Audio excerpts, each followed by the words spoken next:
தமிழக மக்களின் உயிர்கள் திமுகவின் விளம்பரத்திற்கு அல்ல என சாடியுள்ள பாஜக மாநில தலைவர் அண்ணாமலை, கழிவுநீர் கலந்த குடிநீரை அமைச்சர் அருந்துவாரா எனவும் கேள்வி எழுப்பியுள்ளார். இது தொடர்பாக அவர் வெளியிட்டுள்ள அறிக்கையில், சென்னை பல்லாவரத்தில் கழிவுநீர் கலந்த குடிநீரால் உயிர்கள் பறிபோயிருப்பது அதிர்ச்சி அளிப்பதாக குறிப்பிட்டுள்ளார்.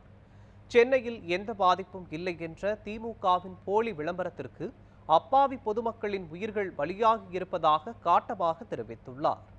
குடிநீர் கழிவுநீர் கலக்கவில்லை என உறுதியாக கூறும் அமைச்சர் தாமோ அன்பரசன், அந்த குடிநீரை அருந்த தயாரா எனவும் கேள்வி எழுப்பியுள்ளார். இதையடுத்து மழை வெள்ளத்தால் பாதிக்கப்பட்ட அனைத்து மாவட்டங்களிலும் குடிநீரில் கழிவுநீர் கலந்துள்ளதா என தமிழக அரசு பரிசோதனை செய்ய வேண்டும் என அண்ணாமலை வலியுறுத்தியுள்ளார்.